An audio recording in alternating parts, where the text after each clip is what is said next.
really, really special event coming to you guys on Saturday evening.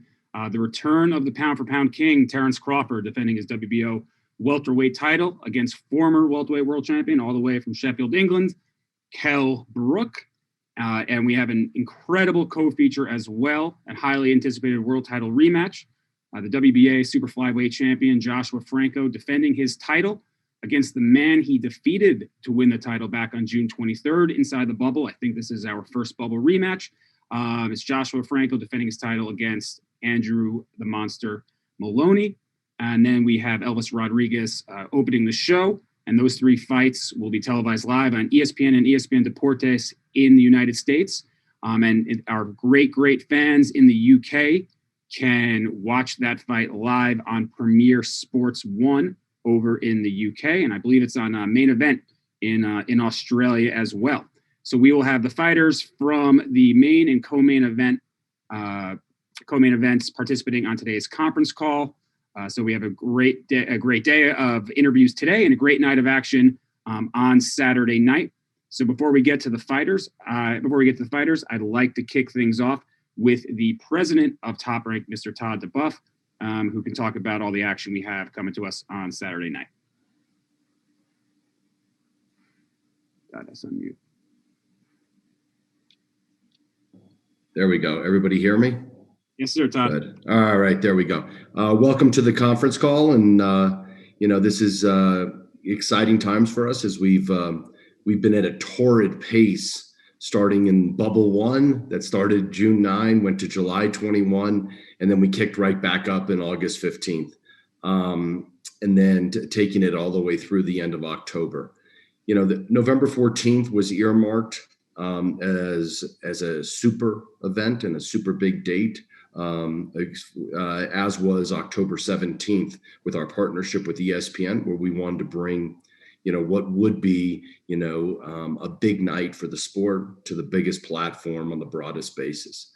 And in doing so, we were strategic in figuring out exactly what we were going to do and who could anchor it and what the matches could be. And obviously the success of Loma Lopez has fueled incredible success to bring the November 14th to prime time and to big awareness. Obviously having Terence Crawford and Kell Brook, who are, established big names and the biggest names in the sport on the biggest platform only helps the sport and obviously helps everybody get exposure and creates more excitement around it. More importantly, we have on the supporting fight, as we know, Josh Franco and Andrew Maloney had a terrific first bubble fight. I think, it was really difficult getting fights into our bubble and into our environment in this first tranche. And both Andrew and his brother were terrific in, committing to come to America early and saying, we want to be available and we want to fight. And, that was special because during the COVID time, it was very difficult. And, Andrew put his title on the line and came up a little short. But I think this is the time that he wants to get it back and bring it back to Australia. So at this point, I'd like to bring it back to who's now challenging for the title. I think he feels like he let this one get away the first time, and I think he wants to get that back. And it was a terrific fight, and most people were on the edge of their seat wondering who was going to win. But this time, I think Andrew has something to say. So let's start the conference call. Let's fire it away, and let's Andrew tell everybody how you're doing and training's been going, and let's go from there. Yep. Thanks, Todd. You're exactly right. I'm here to get my title back. There's no doubt in my mind that I didn't perform at my best in that first fight. Nowhere near my best, to be perfectly honest. And since that day, 5 months ago, I've thought about this rematch every single day. And I'm just so excited to have my opportunity to get revenge and to get my world title back. And I've trained extremely hard to make sure that happens on this Saturday night. I've left no stone unturned, and I've had a great preparation, and I'm really excited and really looking forward to getting my world title back on Saturday night. Thank you very much, Andrew. As I mentioned, or as I've mentioned on these calls, you can either use the raise hand button on your Zoom, or just send me a private message in the Zoom chat, and I will get to as many questions as possible. Remember, we have 4 fighters with us today, so if I don't get to you on the first one, I'll do my best to get to as many different people as possible. But I think it's only fitting that we kick off the call from Down Under with Jason from Fight View, Australia. Jason, please fire ahead when ready. Yeah, thanks, Evan. G'day, Andrew. How you going, mate? Just wanted to know what weaknesses do you see in Franco's chinks in his armour that you can expose for this fight to win your title back? And if you are successful, will there be a rubber match? And is there a chance that rubber match could come to Australia? Love the patriotism, mate. Love the flag in the background. Good on you. G'day, Jason. Thanks, mate. Look, it's not so much weaknesses in Franco's game. It's just that I believe all round I'm a better boxer than he is. And I know I didn't show that in the first fight, but I believe that I will show that this Saturday night. And tune in, because you're going to see a much better performance from me this time around.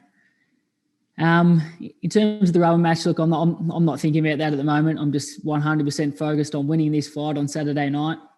And then it's up to Top Rank and my team what happens next. But I mean, at the moment, I've thought about Franco every day for the last 7 months, and I just want to win this fight and get him out of my head, to be honest. But if the trilogy is wanted and that's what the team wants to do, then of course I'll be up for it. Thank you very much. And now we go over to Carlos Toro. Carlos, please unmute and ask a question when ready. Hi, Andrew. Thanks so much for taking time to talk to us. I know you're not the type of guy that makes excuses, after a loss, but how much did, the reported perforated eardrums that you suffered kind of affected you in that fight against Joshua Franco? Hey, Carlos. Look, it's been sort of public knowledge that both my eardrums were perforated in that first fight. And look, I don't want to make excuses, but it did affect my performance. My balance was affected quite a lot, and it affected me from fighting at my best. But look, he won the fight. There's no excuses. I want to go into this fight and, show that I'm much better than I was that first time around, and win this rematch and put that behind me. Thank you very much, Carlos. Now we go next to J.R. Bell. Please, I'm asking you to unmute, so please unmute and ask your question, sir. Just giving into this particular rematch, going into preparation for this fight, is there any differences from this fight compared to the last fight, like as far as like travel or being in camp earlier this time around than last time around? Travel, I've been over here in America longer this time. I've been here for 6.5 weeks, had some great sparring over here. And preparation has been a little bit longer. I started training as soon as I got back home to Australia. We had to do hotel quarantine when we arrived back home last time, and I was training in the hotel room because I was just that motivated to get my world title back. So I've been training really hard for the last 5 months. So it's been a long camp, and I'm in the best shape of my life. So Saturday night, I'm here to do a job and to get my world title back. Thank you very much. And now we move things along to Ernesto Amador. Ernesto, you were unmuted, so please go ahead. Hello, everybody. Andrew, do you believe with this fight you can steal the show, you can steal the night? Because Franco is going to try to keep the belt, but you are really hungry. So definitely it sounds that you can steal the show. Yeah, you're right. I'm extremely hungry. And yes, I know that Franco is not going to want to give that belt up. So I'm expecting a great fight. The first fight, people liked the first fight, and I believe this fight's going to be even better. And you're definitely going to see a much better performance from myself. So, yeah, I think you're right, Ernesto. This fight might steal the show on Saturday night. Maybe it sounds crazy, but Why I have to watch this fight? Because you're going to see me do absolutely everything I can to get my world title back. And I'm sure Franco's not going to want to give it up. So expect fireworks, expect a great fight, and expect me to come out with that belt around my waist. Thank you. Thank you. Thank you, Ernesto. As a reminder, anybody wants to ask a question, please use the raise hand function on the screen, or send a direct message through the chat, and I will get to as many people as possible. So now we've got a couple more questions. Gaz from Behind the Gloves. Gaz Singh, please unmute yourself and ask a question when ready. Hey, Andrew. It's Gaz from Behind the Gloves here. It was a great back and forth fight between you and Joshua the first time round. Had there been any changes to your camp? Have you done anything differently to prepare for him this time than you did the first time? Hey, Gaz. Yeah, look, it's more the tactics that are different this time around. We've obviously been able to watch that first fight back quite a lot of times and see and put together a really good game plan for this Saturday night. And you're going to see a much different performance from myself, a different game plan this time around, and I believe a much more dominant performance. So I can't give too much away, obviously, in terms of the tactics, but it will be a different fight this time around, and I believe a dominating performance from myself. Thank you very much, Gaz. I appreciate that. And now we go all the way over to the UK. Jonathan Nagoth, you've been asked to unmute, so please unmute and ask your question when ready, sir. Thanks, Evan. Hey, Andrew. John here from Pro Boxing Fans. Is there anything that specifically surprised you about Jason last time out? And do you want to win this fight emphatically and send out a statement with this in this fight? Hey, John. The performance from Joshua, you mean? Yeah. Okay. No, nothing really surprised me from what he brought last time. His style doesn't change too much from fight to fight. He comes forward, throws a lot of punches and puts the pressure on. And he's very good at that. He's a good fighter. But I believe we've got the tactics this time and the skills to win this fight convincingly. And as I mentioned earlier, we've got a good game plan. I've had a tremendous training camp. I've been sparring better than ever. I'm in great form, and I believe you'll see that on Saturday night. Thank you very much. And now we go back to the U.S. Keith Eidick from Boxing Scene. You're unmuted, Keith. Please go ahead when ready. Hi, Andrew. Was there anything different about Franco that you saw in that fight that you weren't anticipating? And was he better maybe overall than you expected? Hey, Keith. Similar to the last question. He wasn't really different to what I expected. He was basically exactly as I expected. And I knew that Franco was a good fighter. Take nothing away from him. But I believe overall I'm a better boxer than he is, a better fighter than he is. And as I said, I didn't show that at the first time around, but I will show that this Saturday night. The last fight obviously was very close. What did you think of the decision? Yeah, it was a close fight. I started the fight quite well. I believe I was definitely in front for the first half of the fight. I obviously sustained a few injuries in that fight, and those affected me throughout the later part of that fight, which he ended up coming home strong and just pinching a decision. So it was a close fight. And yeah, the decision was fair. I'm not going to complain about the decision. But as I said, I know that I can do much, much better than I did in that first fight. And Saturday night is my chance. I'm extremely grateful that the Top Rank have given me the opportunity to have this rematch. And I'm going to put that right this time around. I'm going to make sure that I leave it all in the ring and I come home with that belt around my waist. Thanks, Andrew. Thank you very much, Keith. We got a few more minutes with Andrew. So if anybody has final questions, again, just you can send me a direct message in the chat or on the on the raise hand button on your Zoom. So however you want to ask a question, please do so. So hold on one second. I think we got a couple more questions coming into the queue. It looks like Jason from FightView, back to Australia. Jason from FightView 360 has one more question. So Jason, back from down under, please ask your question when ready, sir. Yeah, thanks, Evan. Andrew, in regards to the scope of Australian boxing, how do you think things are going at the moment? Because at the moment, the opportunities have never looked better. There's yourself, there's your brother, there's Andrew, George Kambosos Jr. is now mandatory for Teofimo Lopez. Just on a whole, how do you think things are going for Australian boxing? Yeah, I think Australian boxing is in a really good position at the moment. There's a lot of great fighters coming through. As you mentioned, myself and Jason over here, and George Kambosos had a good win the other week over in the UK. And there's a lot of good, promising fighters also around the Australian scene. And look, I want to win on Saturday night to show the other Australians that it is possible to come over here to America, to the big stage, and to win and to beat these guys and to win world titles and to fight on the big stage.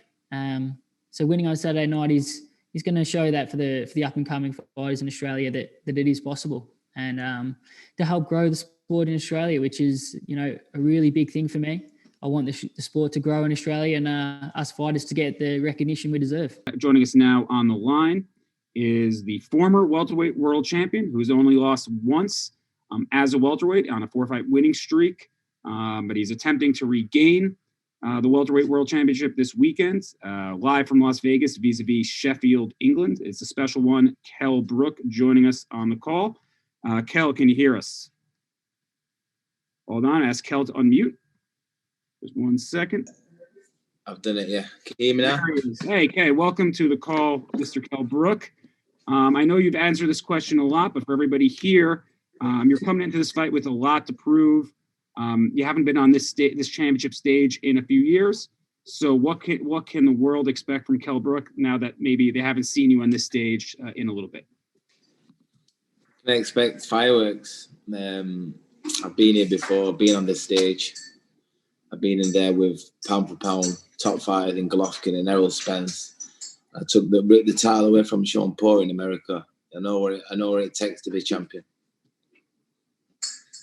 Thank you very much, Kell. And we've got a bunch of people in the chat. So again, raise your hands to ask questions or privately message me, and I'll get to as many questions as possible.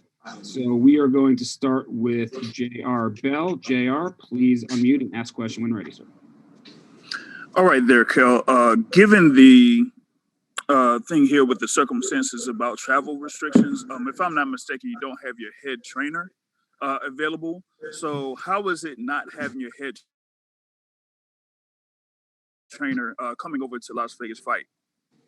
It's been, listen, the job is going to get done regardless, and I'm in with a super top trainer. Is going to be one of the best trainers in the world after I beat Terence and Carlos Fermento. We've been going through the game plan day in, day out. We know what we need to do in this fight, and I'm fit, I'm lean, I'm a fighting machine ready to go, and I've been working every day on what I need to do against someone like Terence. So, I've been in this sport for 25 years. I know what I need to do. I mean? I've been world champion. I know what it takes to be the best. So, I'm ready to go. Thank you very much. And now we go to Cameron Wolf from ESPN.com. Cameron, please go ahead when ready, sir. Kell, what's up, man? Obviously, you're confident you can win this fight. So, what do you think a fight looks like on Saturday if it's going well for you? It's about just getting into my rhythm, being positive.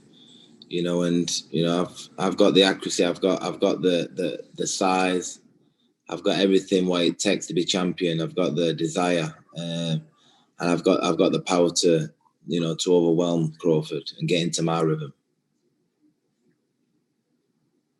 Thank you very much. Cameron. Now we go ahead to the UK with Pep Talk in the UK. I'm asking you to unmute. Please unmute and then ask your question when ready, sir. Kell, how you doing? How we doing, brother? I'm doing well, man. I've got to ask you, your old nemesis, Amir Khan, is wishing you good luck coming the weekend. What do you make of his comments? I don't know what to say. You know, he changes his mind one day to the next. You know, it's a positive message. I can't say anything negative, you know, but I'm not focused on what people are saying because, you know, most of them are negative.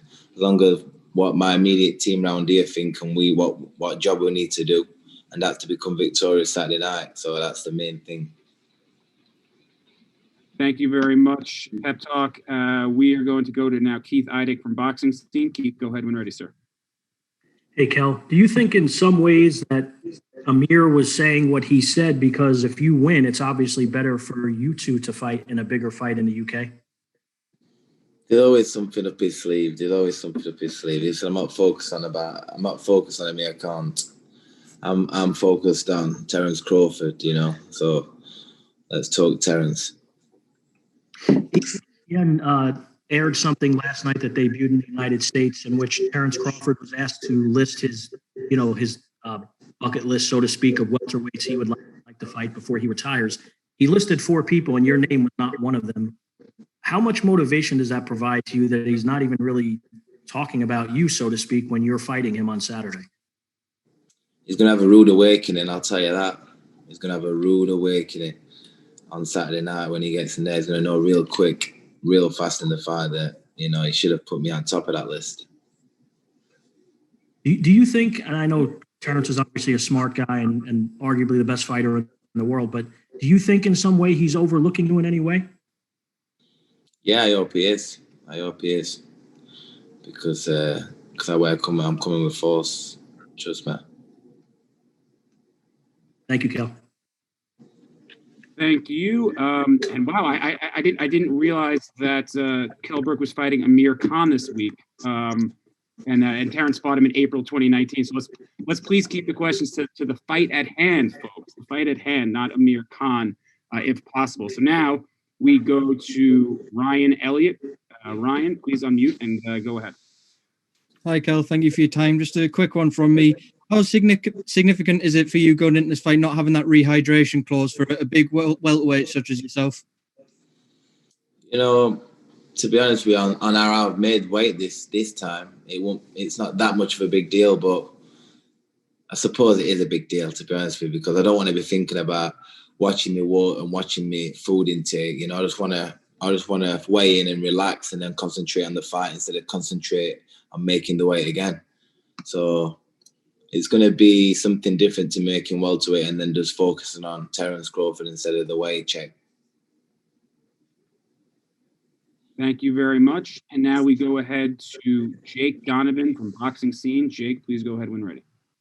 Great. Thank you very much, Evan. It's actually perfect timing. Kell, I did want to ask, what was the biggest change that you made in training camp to ensure that you're able to make welterweight, since this is your first welterweight fight in 3 years?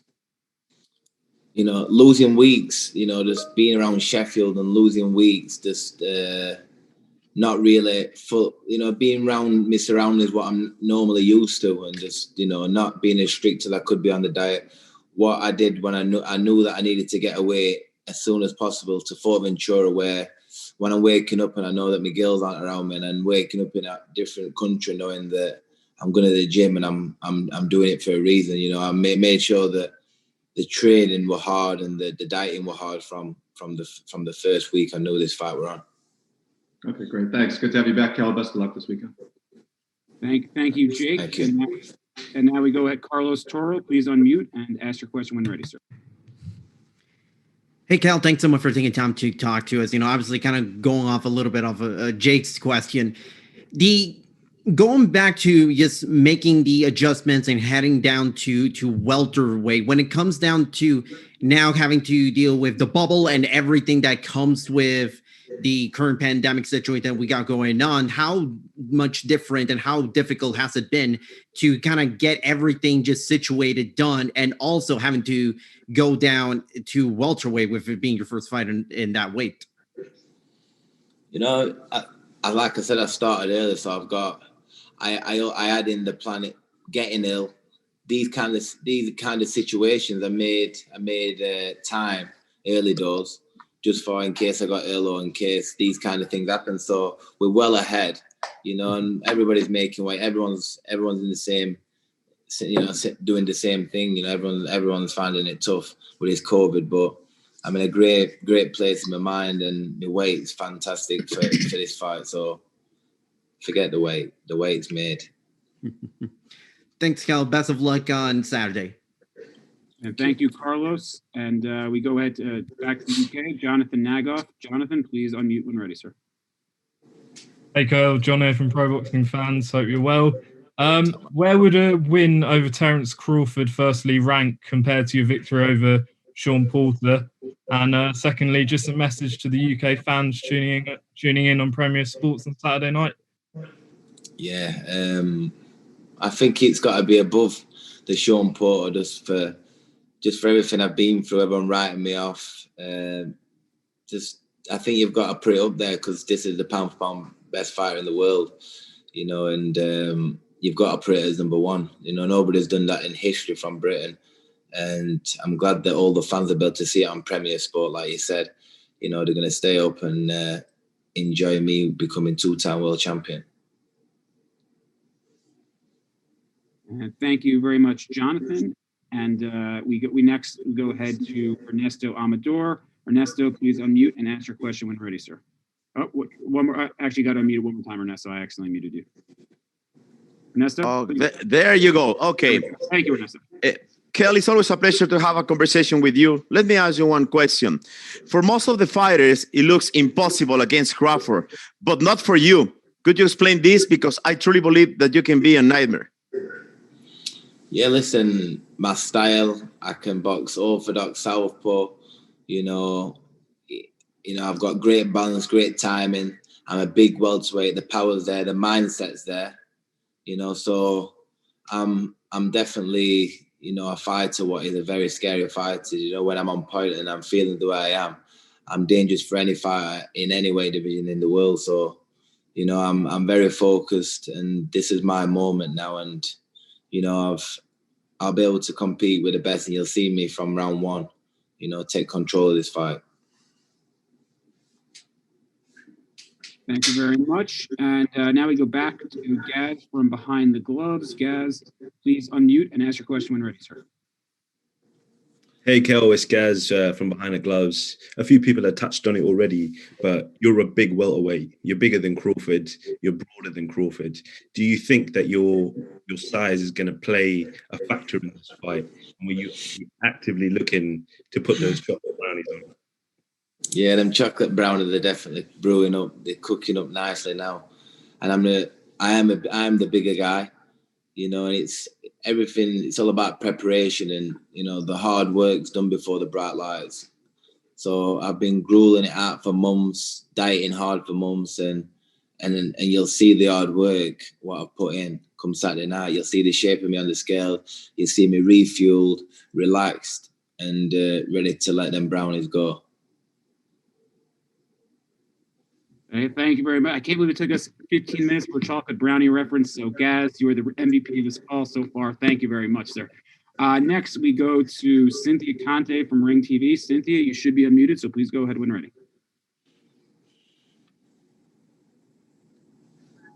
Cynthia, you're unmuted, Cynthia. Please go ahead. Kell, I know that you've had some incredible wars against Errol Spence and Gennady Golovkin, and unfortunately, you suffered 2 orbital broken bones. Many people thought you would retire after those fights, after those wars. What was that conversation you had to have with yourself, with your trainer, and with your family to come back and step into the ring because your health was at hand? Hey, I think I don't, Kell, I don't know if you heard that, but I think she mentioned after those 2 losses, the conversations you had with your team and your family about continuing your career. You know, I did have them conversations, but, you know, this is the game I love and hate. It's all I know. It cleans my mind when I go into the gym and train and let them endorphins off, and, you know, it's my living, and I love competing with the best. So once we're healed, you know, and my mindset was right, you know, I felt strong, you know, just like I do. I feel strong now. I don't really think about the breaks, and I feel that I know that I'm stronger than ever. So it's right over my head now. You know, I know that that my surgeon Dr. Muhammad Ali looked after me very well, and they called me the Terminator now. So I'm ready to walk through walls now. From Pro Boxing Fans has another question. So Jonathan, please go ahead when ready, sir. Yeah, Kell, I spoke to Johnny Nelson, and he said that Kell Brook doesn't take himself away to Future Ventura for nothing, and that going out there, you're going to be concentrated and fully focused on this fight. But he said that you have to be at your best for 12 rounds to win this. What have you done to ensure that you're going to be at your best on Saturday night to beat Terence Crawford? You know, I've got to do absolutely everything right. I'm the best pound-for-pound fighter, so you'd have to be an absolute idiot to not prepare fuller. So I've been meticulous with my training, and I've been making sure I'm the first one in the gym and the last one out, and putting the hard work in. Where fighters, want to stop, I keep going forward. So, I've got in reserves for this fight, and I've been watching my weight, and just being focused, being away from my girls and knowing what I'm doing it for.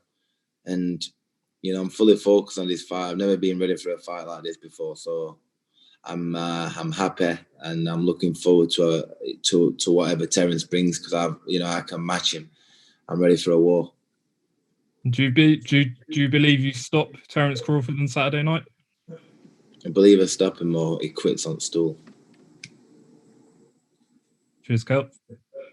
Thank you very much. Thank you very much, Jonathan. I'm looking at a couple more questions in the queue. So just hold on one second while I get to the next question. Looks like JR Bell has one more question. So JR, please go ahead. Now, given this fight against Terence Crawford, and a lot of people are talking about him being the top pound-for-pound guy, but you have faced a couple of guys that have been either listed in the pound-for-pound list or are in the list, in Errol Spence and Gennady Golovkin. So in this particular fight, what are you going to do in there to show that you are among one of the skilled fighters in the welterweight division? I'm gonna have to show something I've never shown, and the preparation. Like Muhammad Ali says, before the bright lights, the hard work was in before the bright lights. So I'm fully prepared. Terence Crawford has never been in with a welterweight, the size and the confidence and everything that I own. He's not been in with Golovkin and Errol Spence, these pound for pound champions. He's never been in with anybody. And I'm prepared better than I did against these guys, and I'm fully healthy and ready. So, he knows he's in a massive fight. He knows he's going to have his hands full. He knows this himself. And Kell, before we get to the next question, just tell everybody, a lot of times when people travel from long distances for training camp, there's concern, they did not come, enough time to acclimate. How many weeks have you spent in Las Vegas? When did you arrive, and how long did it take you to fully acclimate to sort of the Western time zone and being 8 hours behind from where you came from? It takes me about 10 days, and I'm there now. I'm feeling tired at 10 o'clock at night, and I'm sleeping all the way through till 7, 8 morning, like I did back in England. So my body clock's adjusted to the Vegas time now. So everything's on point. The sleeping, my body clock's there. Everything is there. What's needed to win this fight. Thank you very much for that, Kell. We have a couple more questions, and I know you got to get to training, so we will let you get to that, which is most important at this late juncture of training camp. Gail, please go. You're up, so please go ahead when ready. Thank you very much, Kell. A lot of this discussion has brought up questions that indicate the doubters that are out there. Do you use that doubt to fuel you, much like you had doubters before you fought Sean Porter and you were able to take the win there? Do you turn that into a positive for yourself? Big dog. You've got a big dog there like me. Big dog, ain't you? Listen, them doubters, they're the ones what you know what, I can see certain people doubting me and calling me out, who I know as well, and they're the ones what make me want to do that extra round and push on harder, because I can't wait to see them after the fight. I can't wait to see them when I'm crowned the champion, of the world. And again, and I'm not just a normal champion. I want that Ring Magazine belt. I want to be the best fighter pound for pound in the world. I want to take his title there. There's a lot at stake for me, and I've got the pressure is on myself to go out there and be great. Thank you very much, Gail. And now the dog has stolen the show. That was impressive. Next week, a couple more questions. We're going to go back to the UK. Our friends at Boxing UK. You should unmute, so please go ahead when ready. Hi, Kell. It's Steve from Boxing UK. How you doing, Steve? Hello, mate. Kell, if you pull this off at the weekend, it's going to go down as one of the greatest performances abroad by a Brit. Are you disappointed that the TV coverage over here isn't what it should be for such a big fight? I'm disappointed. I've been with with Sky Sports for years. They've seen me fight, become world champion. They've seen me being in some thrillers. And it's a shame that they're not picking this fight up. But you've got to spin it into a positive. It's going to be on Premier Sports. All the fans are going to be able to see it still, but the platform would have been the best on Sky, wouldn't it? It would have, mate. And you've already touched on the answer to the next one. If you do the job, is there a rematch clause, and would you bring them back over to the UK? The rematch clause, and you'll be able to see it, won't you? Good man. Do you still love the Geordies? Still love the Geordies. Good lad. Kell, best of luck on Saturday, mate. Top man.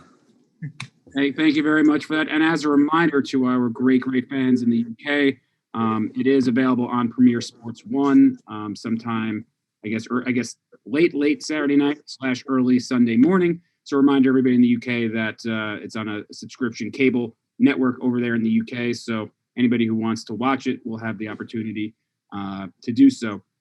Cal, before I let you go, any final thoughts as you head into your last week of training camp, and as we are now, I guess, 5 days out from the biggest fight of your career? Yeah, my mind's focused now on training on the game plan and executing the game plan this Saturday night.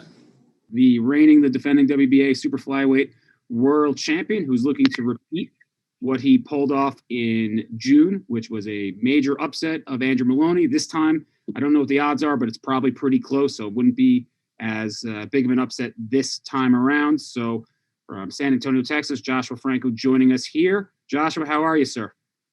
Good. How are you? So Joshua, it's been 5 months since you shocked a lot of people inside the bubble. How much of an advantage is it now coming back to the bubble, having experienced that the first time and knowing what to expect in that environment? Yeah, I think it's a good advantage just because I've been in there before. I've experienced it, and I know how it is to be in the bubble. Yeah, no, it's obviously it's a certainly unique atmosphere. So we will get started with the questions. Gaz Singh from Behind the Gloves. Gaz, please unmute and ask your question. Hey, Joshua. Nice to speak to you.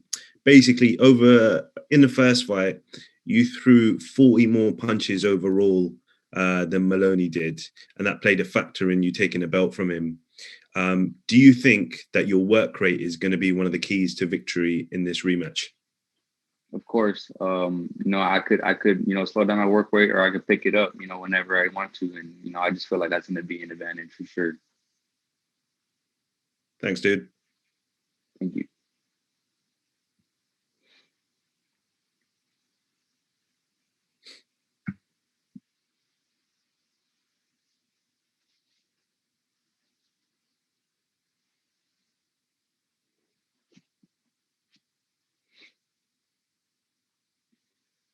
Sorry for the delay, guys. Next up, we go to Southern California with Miguel Maravilla. Miguel, please go ahead when ready. Hey, Josh, how's it going? First of all, man, how's the confidence coming into the second fight? We know the first fight was going to be a tough one for you. It was going to be, quite a fight to get that world title. How do you feel coming into the second fight, you and Robert? I feel very confident just because I've been in the ring with Andrew Maloney before. I know what he has. I'm always confident. Of course, my training went well. I had a tough training camp, and that also brings my confidence up. So, I'm just ready for whatever. Thank you very much, Miguel. And now we go ahead to J.R. Bell. J.R., please go ahead when ready. All right, there. Following up on the question about work rate, there was the other thing in this fight where it seemed like you were able to take the punches there from Andrew Maloney. So going into that, do you feel like you are confident that you could, take what Maloney can give and just bring it right back like you did in the first fight? Of course, I took his best punches in the fight, and I know what he has. So, to me, I didn't feel much from him. So, I'm very confident, and I just feel like my work rate in this fight's going to take over, and I'm going to start from the beginning. All right, thank you very much. And now let's see who else we have in the queue. Jason from Fight View 360 over in Australia. Jason, please go ahead when ready. Yeah, thanks, Evan. Yeah, g'day, Josh, mate. First of all, congratulations on the win, mate, even though you beat an Aussie. Mate, has anything changed for your preparation for this fight, for the last fight? And I'll also ask the same question I asked Andrew. If things don't go your way on Saturday night, would you be interested in the trilogy? Yeah, I'm sorry. What was that again? I lost you right there. I'm sorry. Sorry, mate. Has anything changed for your preparation from the last fight to this fight? And if things don't go your way on Saturday night, obviously I'm hoping they don't because I'm an Aussie, would you be interested in the trilogy? Nothing's changed, for this fight in camp. I'm always training hard. The only thing I would say is I got tougher sparring for this fight. And, and if, things don't go my way, I'm not even thinking about that. But if they don't, then maybe the trilogy, who knows? We'll see what happens. I've been there before, so why not? But it's not going to happen. Oh, we'll see Saturday night, mate. Good on you. Thank you very much, Jason. And now we go back to Carlos Toro. Carlos, please go ahead when ready. Hey, Joshua. Thanks so much for taking time to talk to us. You're no stranger to preparing and fighting in rematches. You got the trilogy against Oscar Negrete that ended last year. So when it comes to preparing for a rematch, in terms of approaching it from a game plan standpoint, do you change anything as far as seeing what can be done differently in this fight, even though you were victorious? Because even though you're more familiar with Andrew, the same could be said, vice versa. And do you feel like you kind of rely more on the winning game plan other than besides, adjusting to different things that he might do differently? Well, I'm just very prepared for anything he brings. When like you said, I have the trilogy under my belt, but they're both different fighters, and I just feel like once I get in the ring, I'm gonna just make my adjustments and just do what I have to do. Thanks, Joshua. Best of luck on Saturday. Thank you.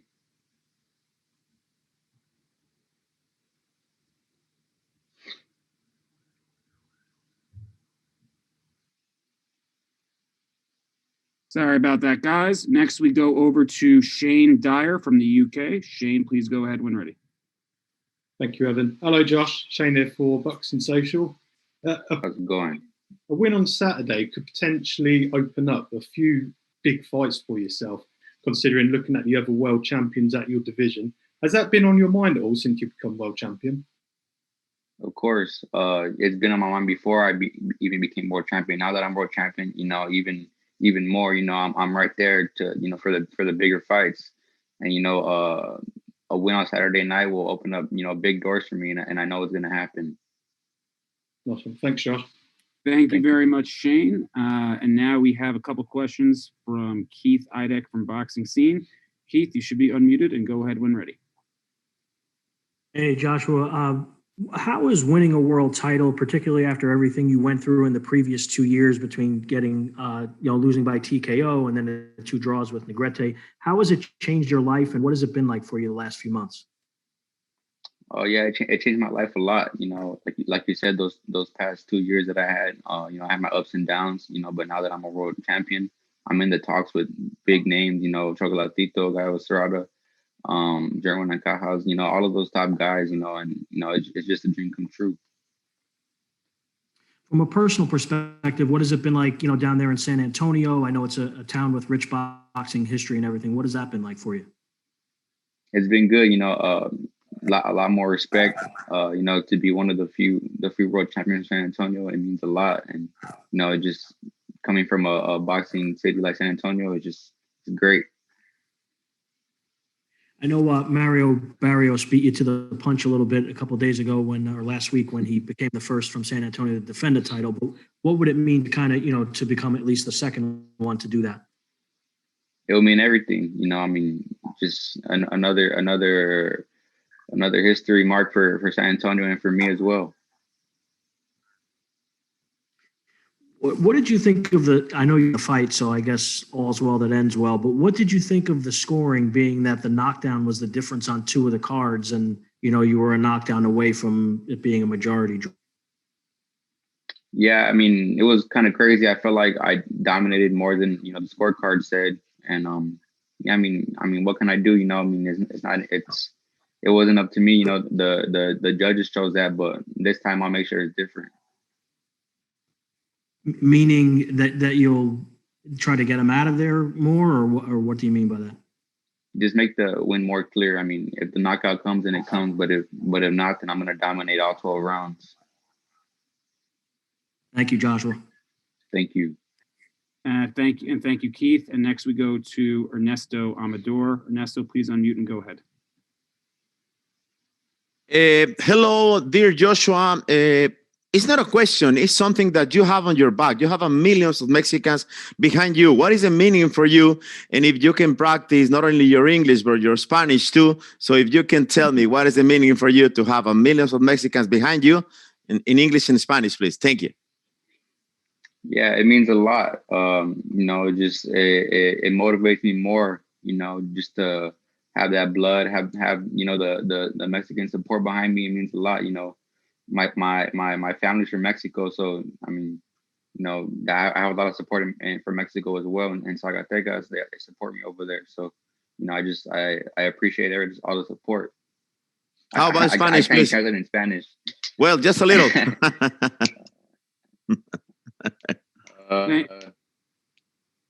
I don't know. Thank you. I don't know. Thank you so much. Thank you.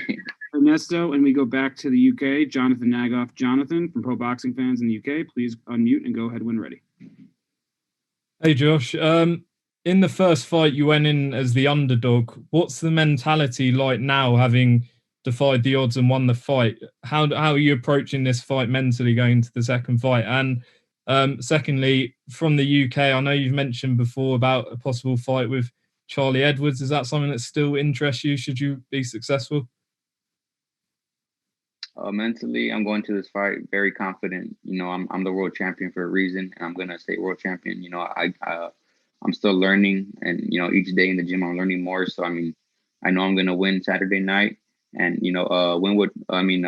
fight with Charlie Edwards. We'll see what happens in the future. Best of luck. Thank you. Thank you very much. Thank you very much, Jonathan. Again, as a reminder, raise hands, send a private message, or shoot me a text, and we will get to as many questions as possible. So we got a few more minutes with Josh. So anybody wants to ask a question to Josh, please go ahead when ready. So I'm just going to take a look at the chat queue here. Okay, looks like Miguel Maravilla has another question. So Miguel, please go ahead. Miguel, you're unmuted, so please ask your question when ready. Hey, Joshua, you mentioned that the first time around, you scored the knockdown, but the scorecards were still close. Do you feel that this time around you're going to need to put more pressure? You're going to have to, win more convincingly? Of course. I mean, yeah, that's the mindset I have going into this fight. What's the preparation been like with you and Robert? Very tough preparation in the gym. eight hard weeks of training, and I'm ready, more than ready. Is the plan basically the same as the last time? Put pressure on the guy. We'll see what happens in the fight. I'll make my adjustments. I am the better fighter. So I'm just looking for the win on Saturday night. Thank you very much.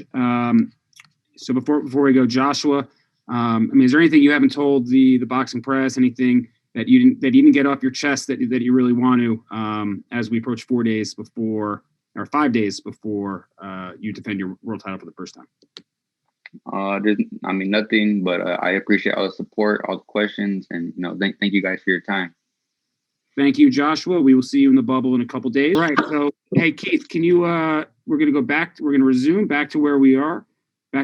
Keith, please go ahead. If you could re-ask the question you did, because I don't think we all heard Terence's answer. So, Keith, please go ahead when ready. I think all I had asked him was he surprised that Kell Brook said what he said about making him quit or stopping him in the fight? I was saying, no, not really. He's supposed to feel that way coming into one of the biggest fights of his career. He's not the only opponent that went into the fight believing that they was going to stop me or knock me out. So that's nothing new for me. He's just going to have to live up to his words. Thanks, Terence. Thank you very much, Keith. Let's see who else. Now we go over to the UK with Pep Talk, our friends over there. So please unmute and go ahead when ready, sir. Hey, Terence, how you doing, mate? You all right? Hey, what's going on? Terence, Kell Brook has questioned your credentials at 147 pounds and says that you've not fought anyone of note. Would you make of his comments? Well, I'm fighting him, so that's all that matters. If he feels I never fought nobody at 147 or I don't have any credibility, then this should be a cakewalk for him. You've been out the ring for almost a year. Is it a bit risky going back in the ring with a well-decorated fighter in Kell Brook at 147 pounds? Not at all. Former world champion. Not at all. Not at all. I'm great. I feel good. I feel strong. I can fight at the end of the day. So being out the ring is not going to affect me or hurt me in any way, shape, or form. Thank you very much. And again, please use the raise hand button or send a private message on the chat if you'd like to ask Terence a question. So now we go back to the UK. Jonathan Nagyoff. Jonathan from Pro Boxing Fans, please go ahead when ready. Hey, Terence. Where do you rank Kell Brook in terms of the opponents you've faced in your whole career? And how long has Kell Brook been on your radar for? Well, I actually can't rate him because I've never been in a ring with him yet. And actually, he never was on my radar from the jump. This was a fight that he wanted, that he kept calling for. And, once the Pacquiao fight didn't fall through, he was the next option, given that the circumstances of COVID and whatnot. So, I must have been on his radar. He never was on my radar, but he's on my radar now. And we fighting this weekend. That's what it is. All right. Thank you very much. And now we move ahead to Sean Zattel from Fight Hype. Sean, please go ahead when ready, sir. Hey, Terence. I know from speaking with you in the past, you were talking about getting into, you were enforcing more exchanges or allowing more exchanges to happen, trying to please the fans, be in fights that please the fans. And do you want to, and then you talked about maybe getting more back to boxing heading into this next fight. Is that what we see with Brook? I mean, we know you've been boxing brilliant, but are you going to try and pitch more of a shutout performance or still go ahead and, let those exchanges rattle off so you can go for the knockout? Or well, I'm going to do me, once I get in the ring and assess my opponent. And, once the fight get going, then I'm gonna do me. You know, if the knockout comes, it comes. If it don't, then we prepared to go 12 hard rounds. Did you get a chance to see his last fight when he knocked out a fighter, Mark DeLuca? And what'd you think of that fight? If you got a chance to see it, I actually didn't get to see it. So, how do you think too much is being made about the losses he's had in his past against Spence and Golovkin heading into this fight? Yeah, I'm not worried about people trying to say he washed up or trying to downgrade him. I use that as a distraction. I'm prepared for the best Kell Brook that we possibly can prepare for come Saturday. And we're going to be ready for whichever Kell shows up this week. If he does show up in that form, like he did against, Golovkin and Spence, what kind of fight do you think of it as in your head? How do you see it playing out? It's going to be a good fight, but who knows? I'm sharp as a razor right now, so we're going to see.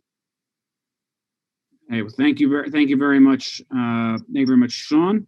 Let's see who else we have over here in the chat queue. So we're going to go back. Terence, very popular in the UK since his days against Ricky Burns. We go to Gaz from Behind the Gloves. Gaz, please go ahead when ready, sir. Hey, Terence, it's Gaz from Behind. I've just been mentioned already that Kell Brook's fought Golovkin, Spence, where he's given a really good account of himself. Is there anything Kell Brook does that worries you? Not at all. I didn't see it at all. Given that Kell Brook has fought a lot of good opponents. Sorry, I'm having trouble with the connection. Please try again in a moment. What's that? that was I think that was on Gaz's end. So sorry, you were mentioning about Kell Brook. No, I was just saying, we're gonna be ready for whatever. Like I'm not focused or worried about any of that. That Kell Brook, gonna bring to the table because I'm gonna adjust to whatever it is that he does.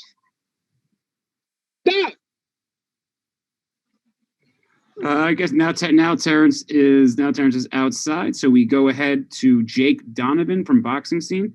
Jake, please go ahead when ready. Thank you very much, Evan. I have the same question for Terence and for Todd. It's about Relentless. Terence, I just wanted to know what you thought of seeing the shoulder programming going into this fight and how it feels to have that kind of attention, that big fight attention, without it having to be a pay-per-view. I don't know. I don't know. So it feels good for the content to be out there. I feel like it should always be out there, whether it's a pay-per-view or not. I consider this a big fight for boxing fans, and yeah. Okay, very cool. Thanks, Terence. I appreciate it. And Todd, if you can kind of answer the same question, just how important is it for top-ranked best pound fighter to get this type of attention? Well, I mean, this is obviously, it's one of our priorities is constantly keeping it going and keeping the awareness and getting Terence Crawford as mainstream as possible. And I think we can all talk about in the boxing world how great he is, and we all live in a little, and sometimes a little world. And our job as his promoter and our job is to make him as big as possible. And when we bring him to the biggest platforms and the biggest network, when he's showing in his fights and they do big numbers, those are terrific. We have, obviously you saw Relentless. It was part of the, I think in Terence's last fight, we had blood, sweat, and tears. These are shows that we produce in-house.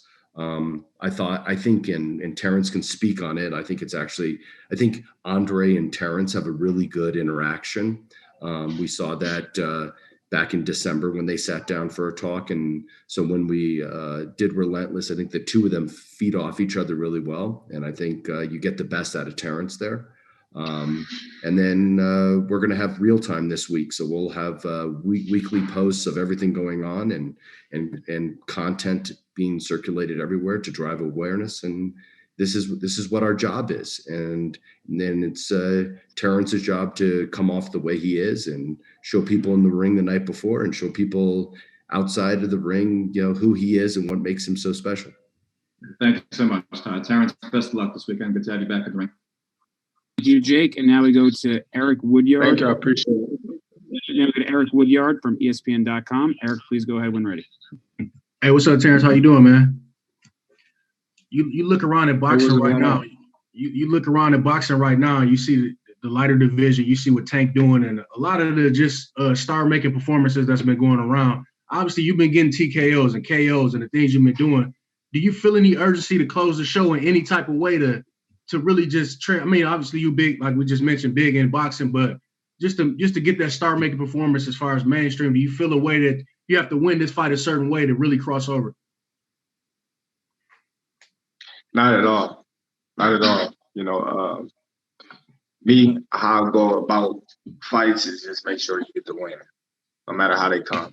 So I'm not going out there to try to outdo a previous performance or any other fighter. My thing is just to go out there and make sure I get the win and secure that first, and everything else can come second. If the knockout's there, of course I'm going to go out there and take it. But if it's not, then like I said before, we prepare for 12 hard rounds. Is this a fun time in boxing for you right now? Just looking around at just all the young talent, is this a fun time to be a part of the sport right now? It's always been a fun time to be a part of the sport. I couldn't think of a time when it wasn't. All right. Thank you very much. And now we stay in Las Vegas. Sam Gordon from the Las Vegas Review-Journal. Sam, please unmute and go ahead when ready, sir. Terence, thank you for the time today. Really appreciate it. A couple quick questions for you. I mean, with all this talk about, the mainstream and you being in the mainstream, I was just curious, right now, when you go out, say when you're out in public and when you're with your family in public, do you get approached and stopped a lot? Do people recognize you as arguably the best pound-for-pound fighter in the world? You get a lot of attention like that? Of course. Everywhere I go, people come up to me, say, yo, that's Terence Crawford. That's the best fighter in the world. It doesn't matter where I be. I've been all over the world, all across in different countries, and they still notice me. And, and that just let me know where I stand in the sport of boxing today. Do you enjoy getting that kind of attention? Yeah, it's cool. It's cool. Sometimes, like when you're out with your family and you're eating, and one person wants a picture and you don't want to seem like an asshole, you tell them, yeah, then next thing you know, you got 50 people lined up to take a picture with you. It kind of get irritating, but at the same time, this is what we do it for. And without the fans, there's no us. So, it just comes with the territory. Absolutely. And then the last thing for me, Terence, at this stage of your career, with everything you've accomplished and with the way you've accomplished it, what is your biggest motivation at this stage? What do you want to prove? What do you want to showcase? What drives you at this stage of your career to continue being the number one boxer in the world? Just showing everybody that I'm the best, just competing. That's it. Just proving all the doubters wrong and all the naysayers that I'm the best fighter in the world. Thank you very much, Sam. And now we go back across the pond to our friends over at Boxing UK. So please unmute and go ahead when ready.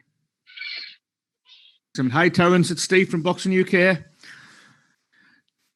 Terence, one of the things Kell said is you haven't faced anyone like him in the past. What do you think Kell brings to the table that you might not have encountered before? Well, he never faced nobody like me, so he can say I never faced nobody like him, and I can say he never faced nobody like me. And I don't know what he brings to the table because I haven't been there. I haven't been in the ring with him. So we shall see come this week what he brings to the table. Just moving forward, Terence, over the weekend, Bob Arum said that he was looking for fights against Manny Pacquiao and Errol Spence. But one of our pound for pounds, Josh Taylor, over the weekend said he would fight you tomorrow. What do you think of that? And if you could pick one, who would you want? I would pick Manny Pacquiao. Josh Taylor still got unfinished business at 140. He shouldn't be thinking about me right now. He should be thinking about Ramirez. Thank you very much from our friends over in the UK. And let's see who else we have. We got a bunch more in the queue. So let's go to Ernesto Amador. Ernesto, please unmute and go ahead when ready.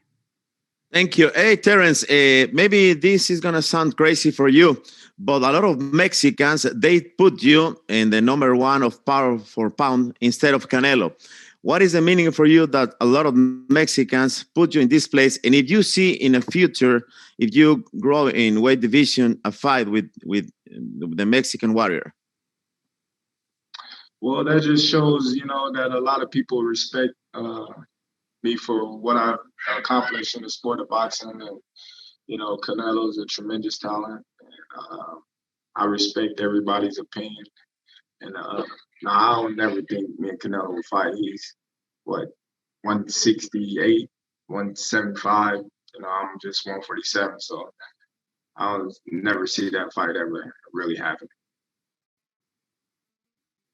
Very much. And now we go to Josh Katzowitz from Forbes. Josh, please unmute and ask your question when ready. Hey, Terence. Talked to Errol Spence last week, and he said he thought that if a fight between you guys didn't happen in 2021, he didn't think it was going to happen at all. I'm wondering what you thought about that, and if you thought, obviously, I know you're not looking ahead past Kell Brook, but if it doesn't happen with a fight with Spence doesn't happen in 2021, do you think it's just kind of going to go by the wayside? Yeah, it might, but like I said, I never really felt like I really needed Errol Spence for my legacy or my career. I've accomplished so much in the sport of boxing that, I really didn't need him. Yes, I needed them for my legacy at the welterweight division and becoming a two-time undisputed champion in two different weight classes. But if that fight don't happen, I don't feel like, it hurt my legacy. It just hurt the legacy of the welterweight division. Hey, Terence, I didn't really hear your answer before because my internet dropped out.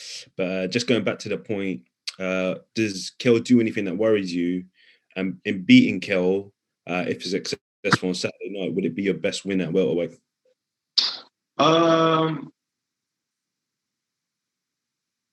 Given that Kell is a former champion, I wouldn't say that's my biggest win. I still view the Jeff Horn fight as my biggest welterweight win, being that he was coming off a upset victory with Manny Pacquiao. So I feel like he was the champion at the time. Kell Brook had nothing to lose, a lot to gain. So he really had nothing to offer me but a name. So no, I wouldn't say that's my biggest victory at welterweight. Quite a compound there in Nebraska. It seems almost like a team atmosphere. Do you consider that a big advantage to you? And is anything altered that during COVID? I wouldn't say it's an advantage because at the end of the day, when you get in that ring, can't nobody fight for you.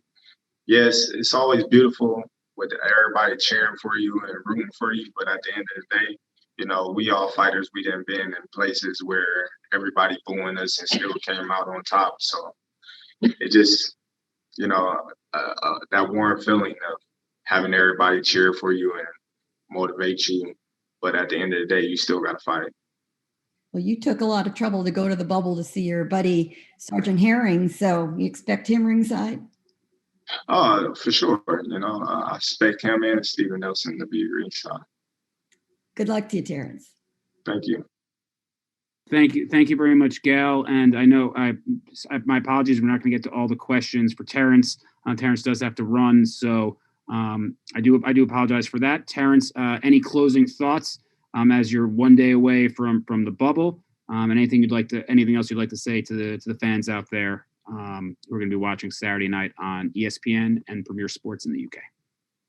I would like to thank everybody that support Terence Crawford and Team Crawford. Looking forward to this weekend, and I hope everybody tune in and watch for a good show. And I'm looking forward to putting on a great performance. Well, thank you, Terence. I'm sure, as always, you will put on a spectacular show. Thank you, everybody, for joining us today. And to remember, Saturday night, 10 p.m., ESPN and ESPN Deportes, undercard, 7 p.m. Eastern on ESPN Plus. And also for our great UK fans, Premier Sports. You can watch it live there as well. Thank you, everybody, and you all have a wonderful day. Thank you, Terence.